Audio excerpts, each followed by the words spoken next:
Majid fi lauhim mahfuz. Inna batasya rabbika lasyadid. Sesungguhnya siksaan Tuhanmu itu adalah sangat keras, sangat pedih.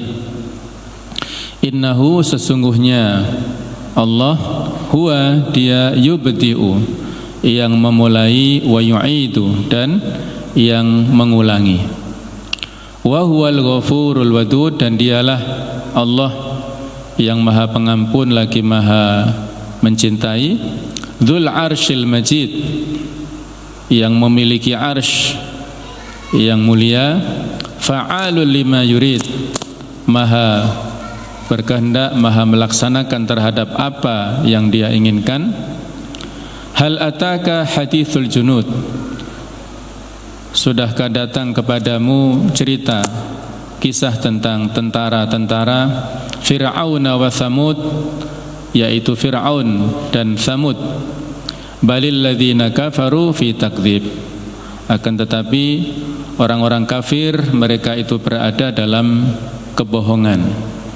Wallahu mi waraihim muhit, dan Allah dari belakang mereka mengepung, meliputi.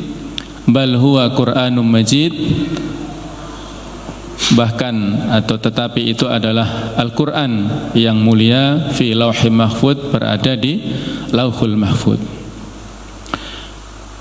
Jamaah sekalian, yang pertama tentang munasabah atau keterkaitan, korelasi antara ayat-ayat ini dengan yang sebelumnya adalah setelah Allah Ta'ala pada ayat-ayat sebelumnya menjelaskan tentang janji ataupun ancaman yang diberikan kepada orang-orang yang telah melakukan fitnah, memberikan cobaan yang keras kepada orang-orang mukmin laki-laki ataupun perempuan, dan Allah juga memberikan janji kepada orang-orang yang beriman serta beramal soleh, dan masing-masing diberikan sesuai dengan porsinya.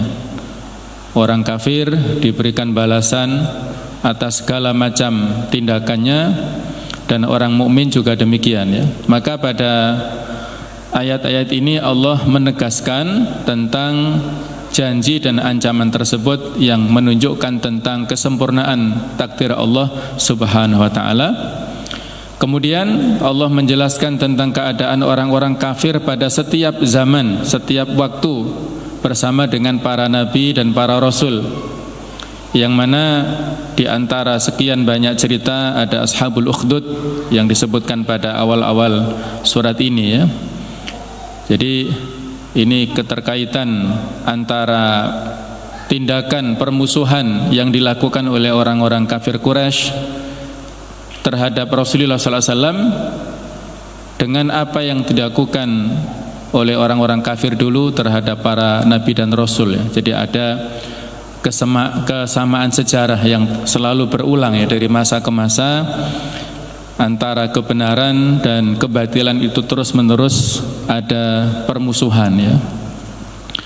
Jamaah sekalian rahimakumullah, di kata-kata Al-Majid, yaitu ayat yang ke-15, Dzul Arsyil Majid, ini kita baca dengan dhammah, sedangkan ada ulama yang lain yaitu Hamzah dan Al-Kisai membaca dengan huruf yang akhir itu dibaca kasroh, ya.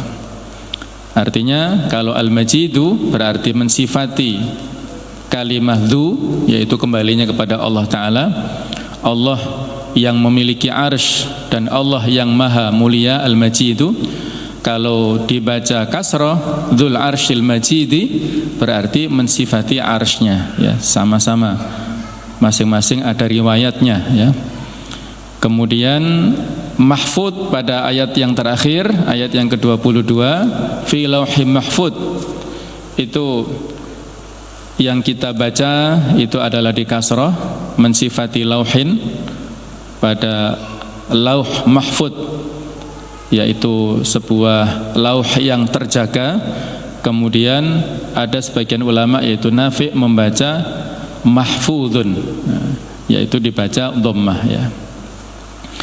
Jadi ayat-ayat ini mulai dari yang ayat ke-12 ya. Inna batasya rabbika lasyadid. Sesungguhnya azab Tuhanmu itu sangat pedih ya. Ini kalau kita lihat sama maknanya atau ada kemiripan dengan surat Hud ayat 102. Allah Ta'ala berfirman, wa kadzalika akhdhu rabbika, dan demikianlah siksa Tuhanmu, idza akhadzal qura, apabila dia menyiksa penduduk negeri-negeri yang berbuat zalim, wahya zalimah. Inna akhdahu alimun syadid, sesungguhnya siksaannya sangat pedih dan sangat berat ya. Jadi yang dimaksud dengan azab atau batsya di sini meliputi siksaan Allah Ta'ala, baik yang ada di dunia ini ataupun yang ada di akhirat nanti. Orang-orang yang berbuat zalim di dunia sudah merasakan akibat dari kezalimannya ya. Dari masa ke masa, dari zaman ke zaman, waktu ke waktu ya. Mereka yang melakukan kezaliman, yang melakukan kesombongan, yang ingkar terhadap syariat Allah, bahkan yang menentang kepada syariat Allah, itulah pada akhir kehidupan mereka tidak mendapatkan kebahagiaan, bahkan mendapatkan kehinaan dari Allah Ta'ala. Dan itu nanti di akhirat pun akan mereka rasakan yang lebih dari itu ya. Ya misalnya kalau dalam sejarah seorang raja yang zalim ya, yaitu musuhnya Nabi Ibrahim alaihissalam, Raja Namrud, yang satu saat dia mengerahkan pasukan dalam jumlah yang sangat banyak, sekitar 700 ribu orang, menantang Nabi Ibrahim ya, dan menantang Allah Tuhannya Nabi Ibrahim. Dia menantang apakah Tuhannya Nabi Ibrahim ini sanggup mendatangkan pasukan yang lebih banyak dari yang dibawa oleh Raja Namrud saat itu. Maka Allah mengutus pasukan nyamuk ya. Bukan pasukan bergajah, bukan pasukan kuda, pasukan hewan yang besar, tapi yang diutus Allah hanya pasukan nyamuk dalam jumlah yang sangat banyak. Walaupun binatang ini kecil, tetapi tidak sanggup dihadapi oleh pasukannya Raja Namrud itu. Mereka lari tunggang langgang, takut dengan nyamuk ini ya. Banyak di antara mereka yang mati digigit nyamuk ini, kemudian sebagian lagi lari ya. Dan Namrud sendiri ketakutan dengan nyamuk ini ya, dan dia sampai kembali ke istananya, menutup pintu-pintu istananya, masuk ke kamarnya ditutup rapat-rapat. Tetapi Allah mentakdirkan ada rajanya nyamuk yang menyelinap di balik pintu-pintu itu dan bisa masuk ke hidungnya Namrud ini dan masuk ke kepalanya, hinggap di sana beberapa lamanya, menggerogoti otaknya sampai dia kesakitan, menjerit sekeras-kerasnya. Datangkan dokter macam-macam, kemudian saking stresnya dia disuruh dokternya ataupun anak istrinya itu disuruh untuk memukul kepalanya supaya hilang rasa pusingnya itu ya. Jadi digigit oleh nyamuk dari dalam itu, sampai pada akhirnya dia dipukul dengan keras, dan itulah yang mengakibatkan dia mati ya. Jadi raja yang zalim, raja yang sangat angkuh, yang sangat sombong, matinya gara-gara digigit atau dimasuki oleh nyamuk itu ya.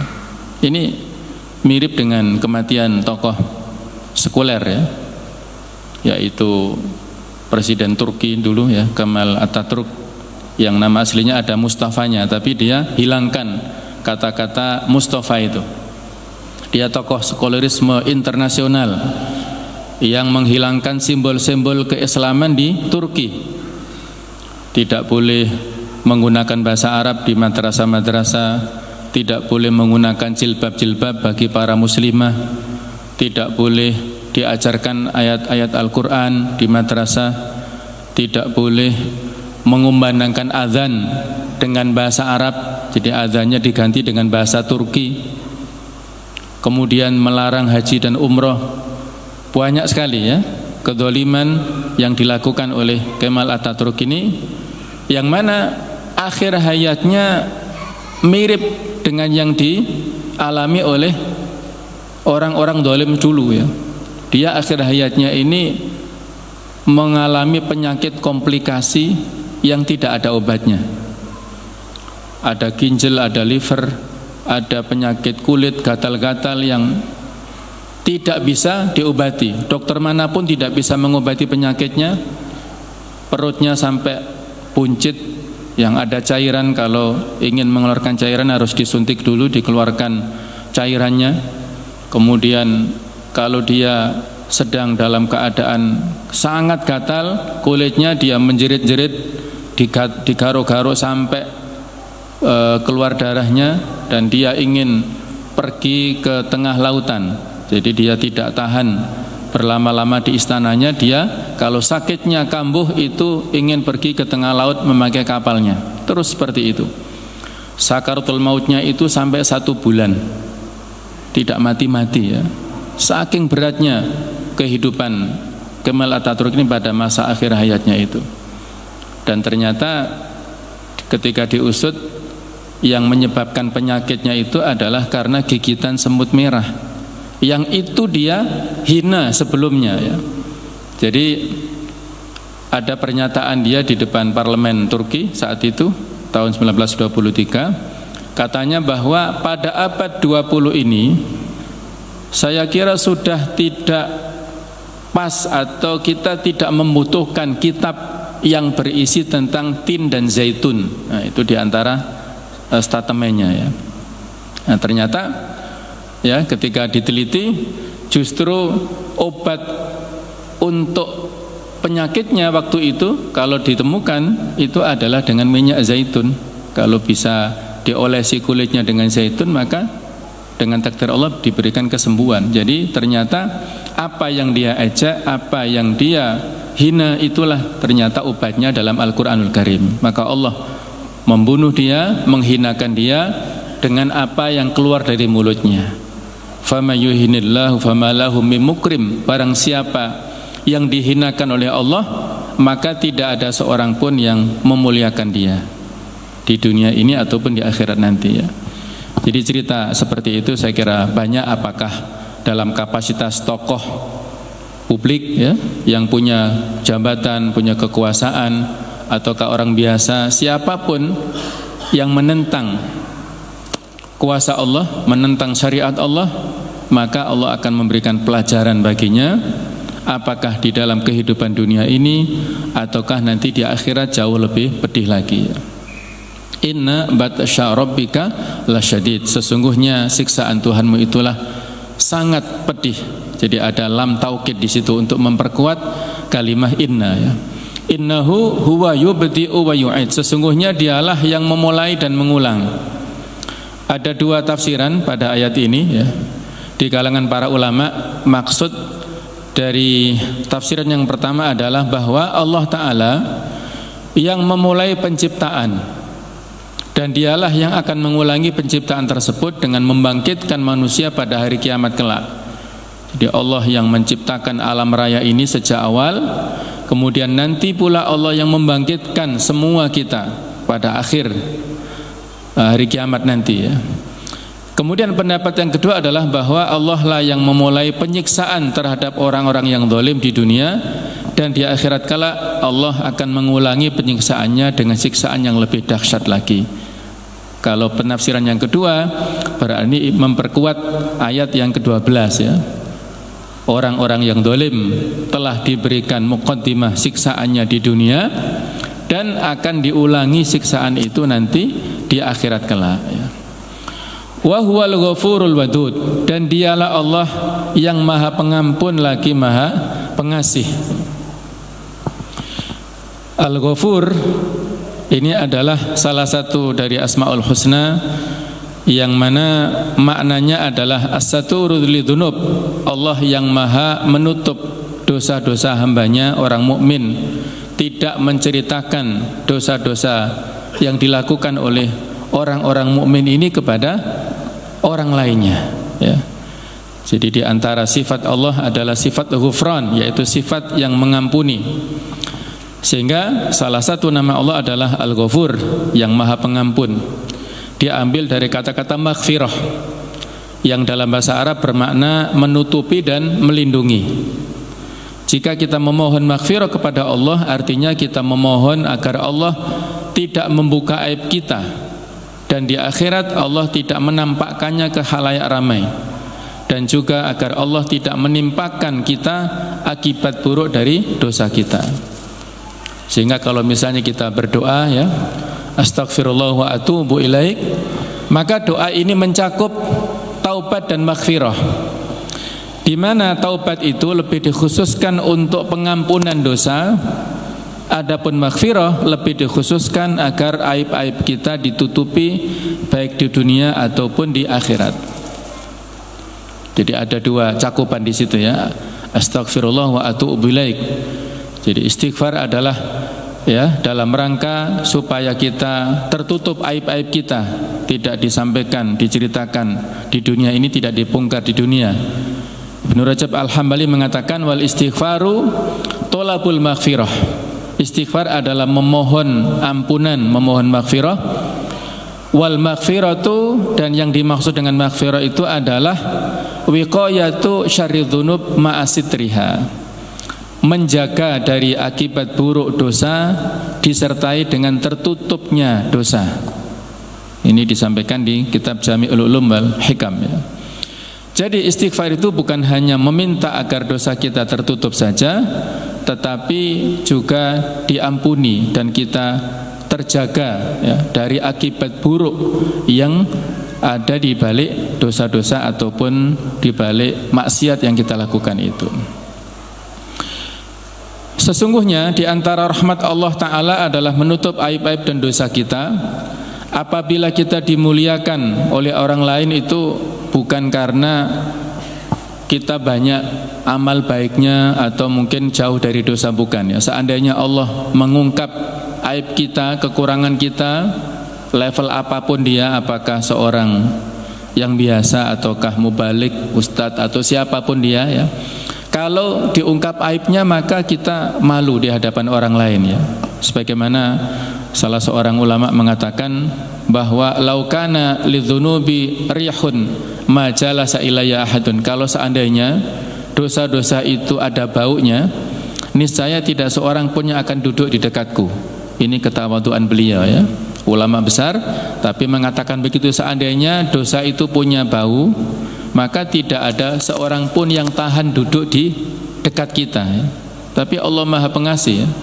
Dosa-dosa yang kita lakukan tertutupi, ada hijabnya di situ, sehingga orang lain yang ada di samping kita nggak bisa tahu tentang kekurangan kita ya. Para ulama mengatakan bahwa suatu saat aib seorang hamba dibuka, biasanya itu ada karena pertanda bahwa ia terlalu sering melakukan aib tersebut. Karena ketika seorang hamba melakukan keburukan pertama kali, maka biasanya Allah akan tutupi kekurangannya itu ya. Tidak dibuka secara langsung dan Allah memberikan jeda waktu dia untuk bertaubat. Tapi kalau dia lakukan terus-menerus, maka aibnya itu akan tersingkap ya. Jadi Allah itu memiliki sifat as-sattar. As-sattar itu maha penutup. Salah satu doa kita di zikir pagi dan petang ya, Allahumma inni amsaitu minka fi ni'matin wa afiyatin wa sitrin fa'atimma alayya ni'mataka wa afiyataka wa sitraka fi dunya wal akhirah. Allahumma inni amsaitu minka, ya Allah sesungguhnya aku berada pada sore hari ini adalah darimu, min nikmatin fi nikmatin, yaitu dalam nikmatmu, kemudian wa afiyatin, dalam keadaan sehat wal afiat, wa sitrin, dan juga dalam keadaan tertutup aib kita. Maksudnya orang lain tidak melihat kekurangan-kekurangan kita ya. Maka kita berdoa, fa'atimma alayya nikmataka, maka sempurnakanlah kepadaku nikmatmu, wa afiyataka, dan kesehatan darimu, wa sitroka fid dunya wal akhirah, dan penutup segala macam dari aibku ini di dunia ataupun di akhirat. Ini doa yang bisa kita baca pada waktu pagi dan pada waktu petang ya. Kita bersyukur atas nikmatnya, kesehatannya dan sitr, yaitu hijab dari Allah yang menutupi segala macam kesalahan kita.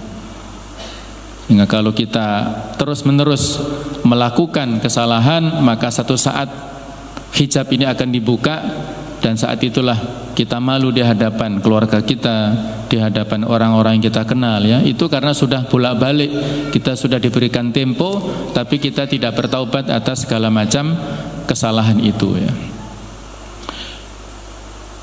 Sehingga kalau di dalam riwayat yang lain disebutkan, dan sudah kita bahas pada pertemuan yang lalu ya, tentang taubat ya, anjuran kita untuk banyak-banyak bertaubat kepada Allah Ta'ala.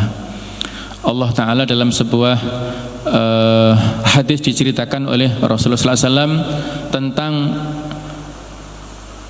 Allah yang sangat gembira. Jadi hadis ini menetapkan sifat gembira bagi Allah ya.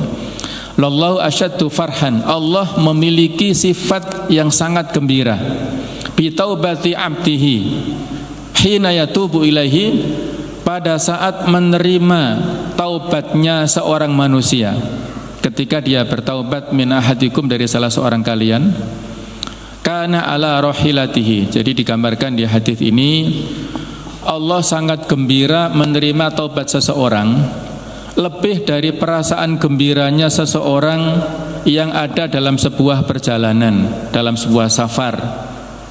Dia membawa unta atau kendaraan yang berisi uang, berisi baju, perbekalan lengkap di atas kendaraannya itu.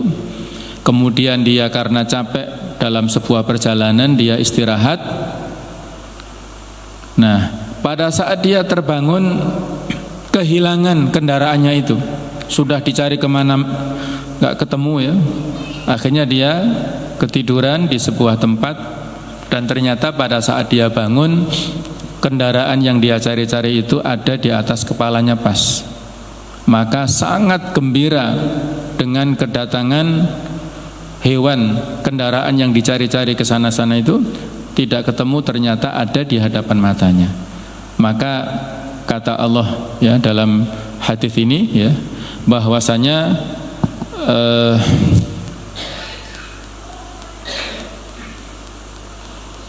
ya, jadi Allah Ta'ala di dalam kegembiraannya itu lebih daripada kegembiraan yang dirasakan oleh laki-laki yang mendapatkan kendaraannya seperti itu ya. Nah, ini ayat yang ke-14 ya. Dzul Arsyil Majid, dialah Allah yang memiliki Arsy Al-Majid, yang maha mulia.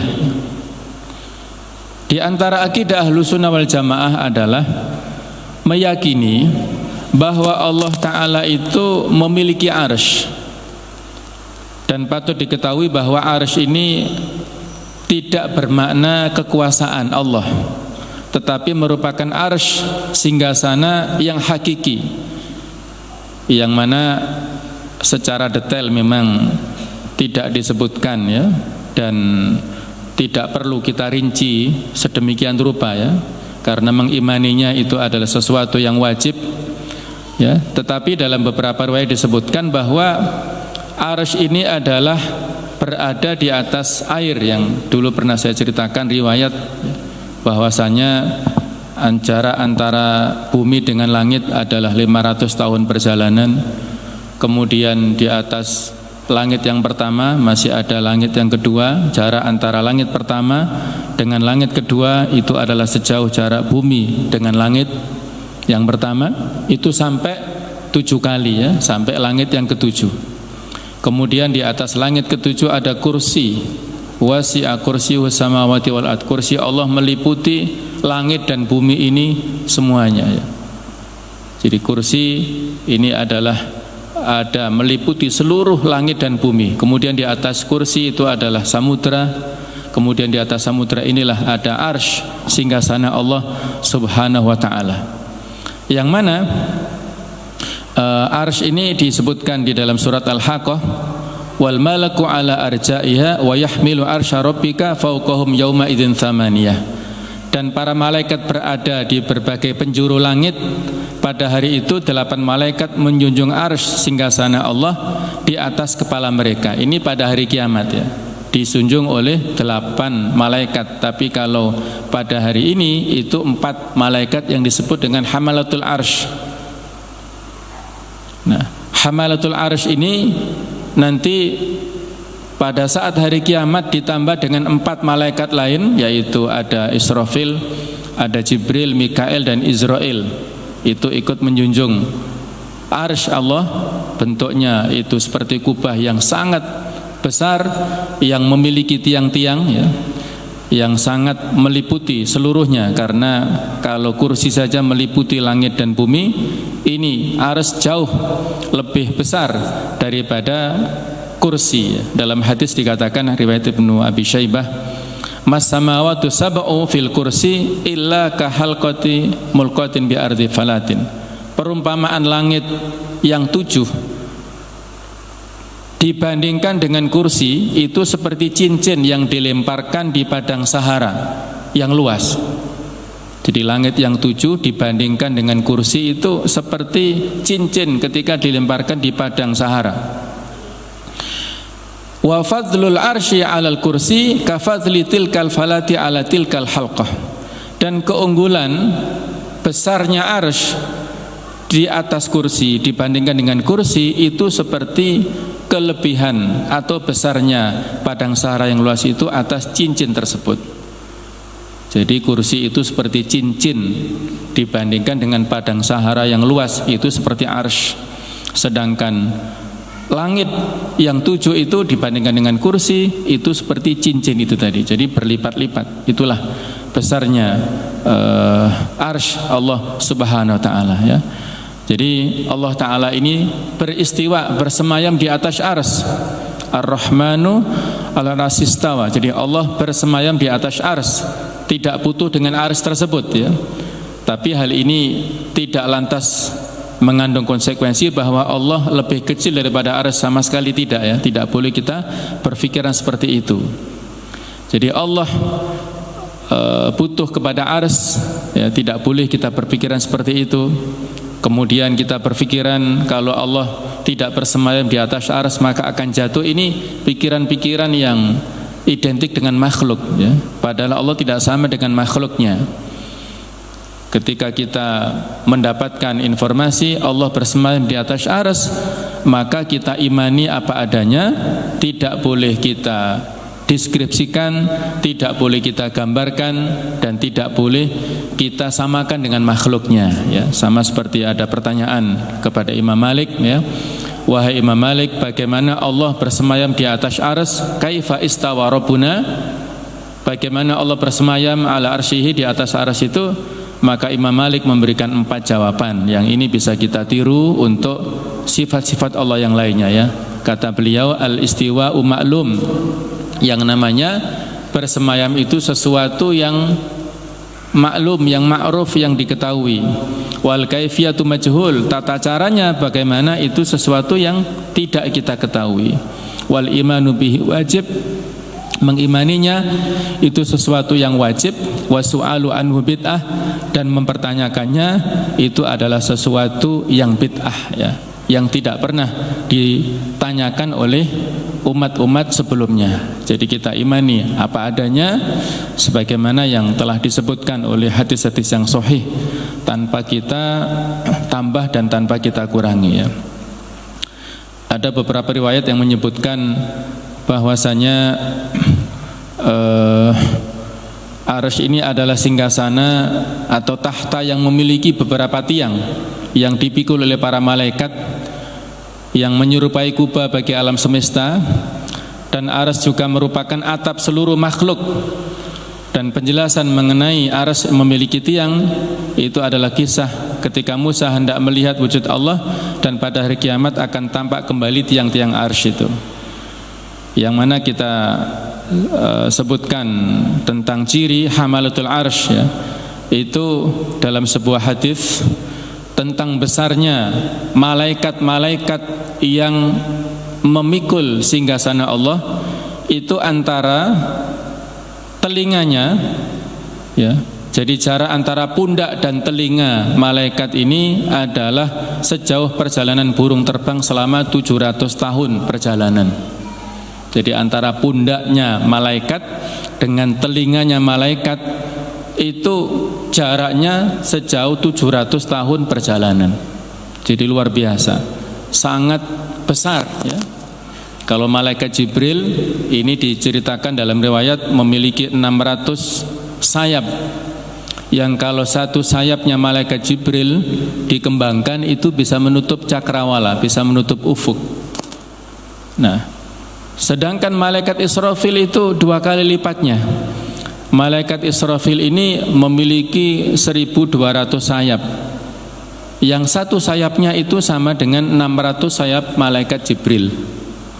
Dan sedangkan malaikat Hamalatul Arsy ini memiliki 2400 sayap, yang apabila satu sayap dikembangkan itu menyamai 1200 sayap malaikat Jibril. Jadi tidak bisa kita jangkau dengan panca indera kita ya. Betapa besarnya, dahsyatnya, ini semua kan malaikat ciptaan Allah. Maka Allah sebagai Khaliknya itu jauh dibandingkan dengan makhluk yang diciptakan Allah Subhanahu wa taala ya. Ini harus terus-menerus kita hayati ya, tentang keagungan makhluk Allah, yang akhirnya menunjukkan tentang keagungan Allah Subhanahu wa taala sebagai Khalik, pencipta semuanya itu. Baik, kemudian fa'alul lima yurid. Allah maha kuasa atas apa yang dikehendakinya.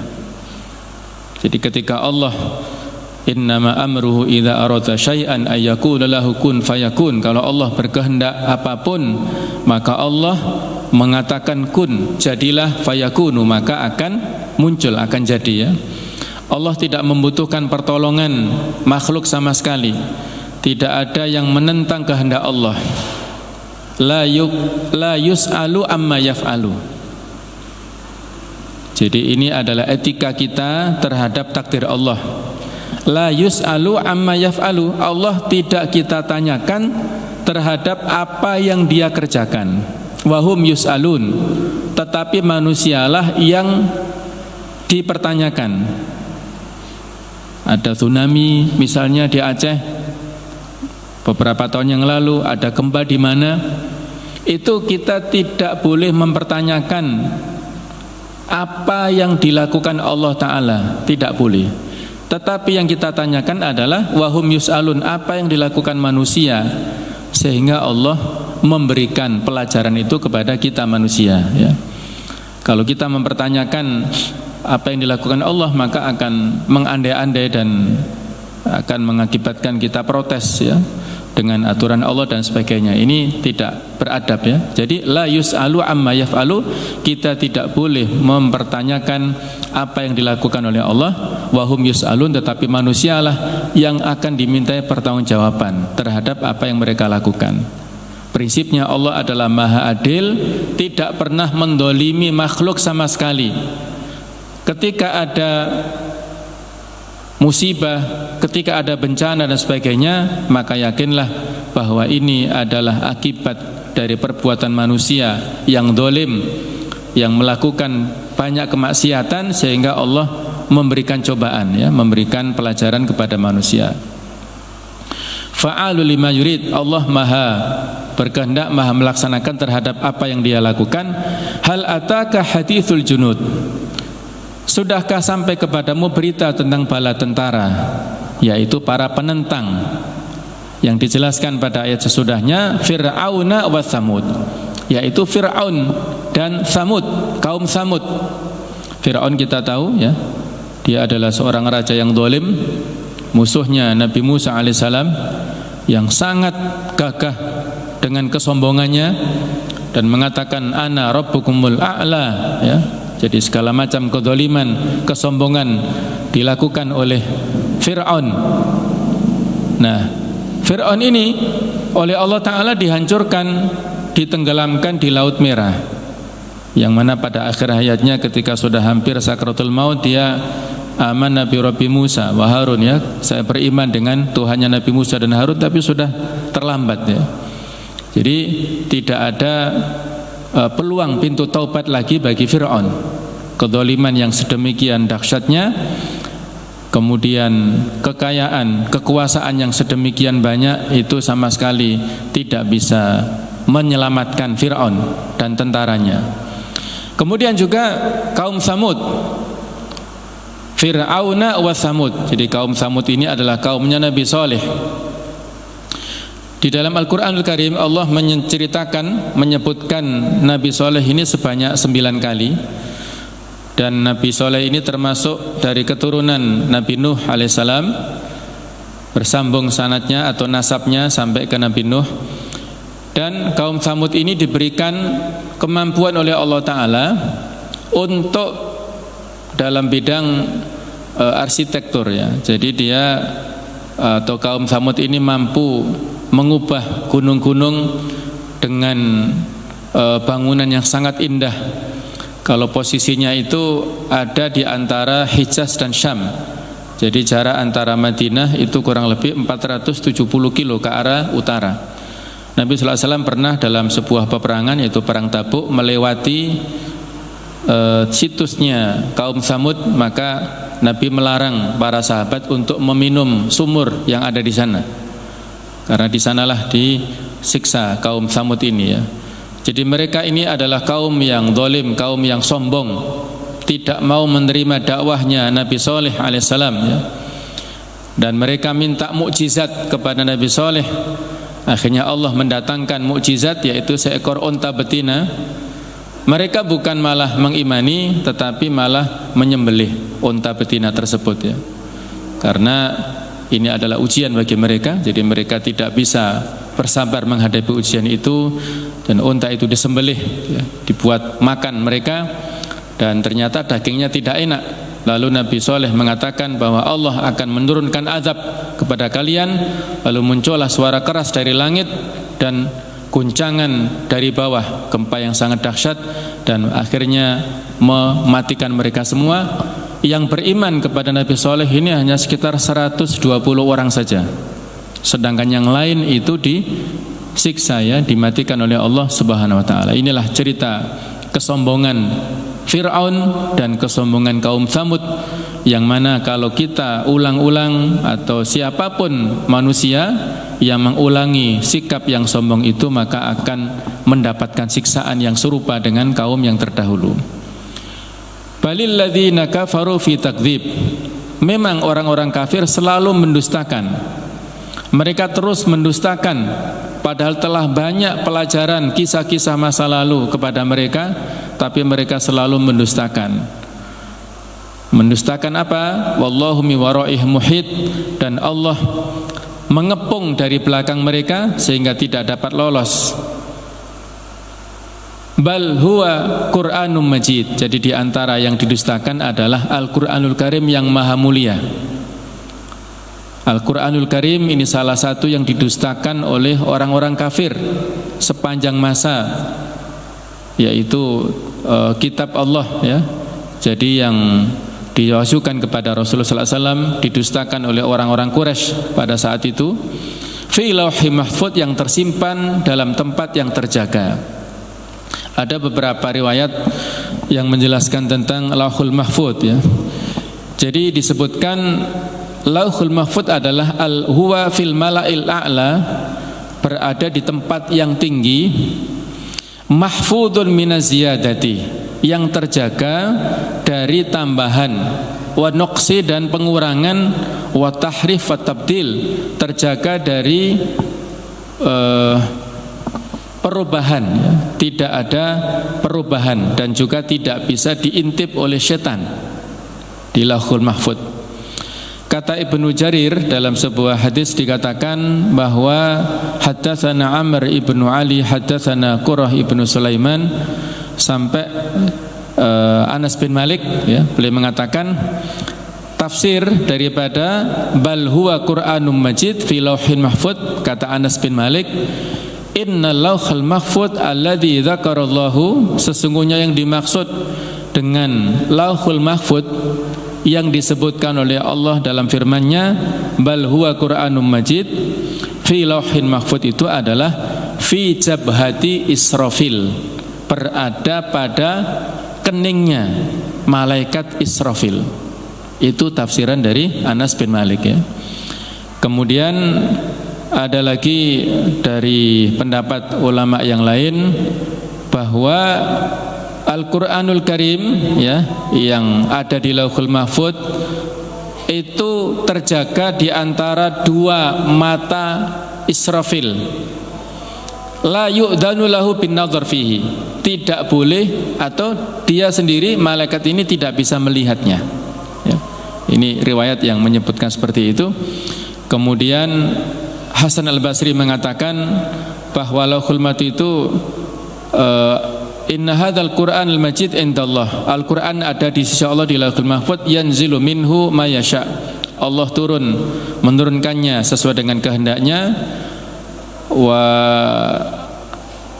sesuai dengan kehendak Allah Subhanahu wa taala. Dan setiap hari Allah Subhanahu wa taala melihat ke Lauhul Mahfuz ini tidak kurang dari 360 kali. Di sanalah Allah menetapkan segala macam ketetapan untuk makhluknya, mentakdirkan untuk seluruh makhluknya. Dan di Lauhul Mahfuz ini ada sebuah kalimat yang tertulis menurut Abdullah bin Abbas ya. Awwalu syai'in katabahullahu fil Lauhul Mahfuz. Kalimat pertama yang tertulis di Lauhul Mahfuz adalah kalimat seperti ini.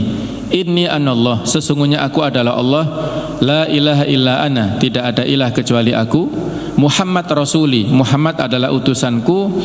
Man istaslama liqadai, barang siapa yang menyerah kepada ketentuanku, wa sabara ala balai, dan bersabar atas cobaanku, wa syakara ni'mai, dan bersyukur atas nikmat-nikmatku, katabtuhu siddiqan, aku menuliskannya termasuk orang-orang yang benar. Wa ba'atstuhu ma'as siddiqin, dan aku nanti akan bangkitkan dia bersama dengan orang-orang yang benar. Wa man lam yastalim liqadai, barang siapa yang tidak menyerah kepada ketentuanku, walam yasbir ala balai, dan tidak bersabar atas cobaanku, walam yashkur ni'mai, dan tidak bersyukur kepada nikmat-nikmatku, falyattakhid ilahan siwaya, maka silahkan mencari Tuhan selainku. Ini menurut Abdullah bin Abbas kalimat awal yang tertulis di Lauhul Mahfuz. Allahu a'lam bishawab. Ini tafsir dari ayat 12 sampai 22. Mudah-mudahan kita bisa memahami bersama, dan mudah-mudahan kita selalu ditakdirkan Allah Ta'ala untuk menghidupkan Al-Quran dalam kehidupan kita, sehingga kita bisa mendapatkan hidayah dari cahaya Al-Quran dan mendapatkan bimbingan dari Allah Subhanahu wa Ta'ala. Demikian kurang lebihnya saya mohon maaf. Subhanakallahumma bihamdik, asyhadu an la ilaha illa anta, astaghfiruka wa atubu ilaik. Wassalamualaikum warahmatullahi wabarakatuh.